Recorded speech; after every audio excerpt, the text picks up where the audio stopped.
জানো তো বন্ধুরা, আমাদের গাছে তো অনেক আমড়া হয়েছে। তাই বাড়ির আশেপাশে সবাই আমড়া খেতে খুব পছন্দ করছে। তাই আজকে শাশুড়ি মা অনেকগুলোই আমড়া পেড়েছে, মানে সবাইকে ভাগ করে দেবে সেজন্য। এই তো, এই ঢালটাতে না অনেকগুলো বড় বড় আমড়া হয়েছে। আমি তোমাদেরকে দেখানোর জন্য এই ঢালটা নিলাম। দেখো আমড়াগুলো কত বড় বড়। জানো তো বাজারে এখন 1 ডজন আমরা প্রায় 40, 45, 50 করে বিক্রি করছে। আর আমাদের তো কাছেই আছে, দারুণ মজা খেতে। তো তোমাদের আমরা খেতে হলে আমাদের বাড়িতে চলে এসো। তারপর দেখো আজকে রান্না করেছি ওল কচু দিয়ে মাছ। তো এই গরমে কি তোমাদের ওল কচু খাওয়া হচ্ছে? বাজারে কিন্তু প্রচুর পরিমাণে ওল কচু পাওয়া যাচ্ছে, তাই আজকে আমি মাছ দিয়ে রান্না করেছি। তো রান্নাটা করছি মাটির উনুনে। যেহেতু ওল কচু রান্না করছি, তাই আগে নুন হলুদ দিয়ে ওল কচু একটু সেদ্ধ করে জল ঝরিয়ে নিতে হবে।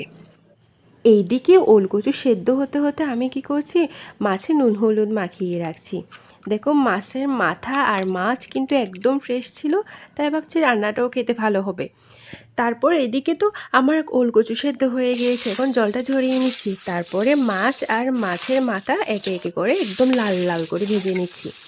কারণ ওল কচু দিয়ে মাছ রান্নার সময় মাছটা একদম ভালো করে ভেজে নিলে খেতে আর একটু ভালো হয় এই আর কি।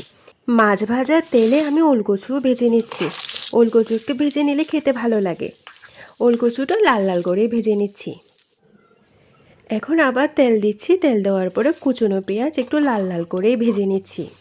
পেঁয়াজ লাল লাল করে ভাজার পরে দিয়ে দিলাম জিরা বাটা। জিরা বাটা দিয়ে আর একটু নাড়াচাড়া করে একটু জল দিয়ে 3 চামচের মতো মরিচের গুঁড়া দিয়েছি, হলুদের গুঁড়ো দিয়েছি। মরিচ একটু বেশি দিয়েছি কারণ ওলকচুতে না একটু মরিচ লাগে ভালোই।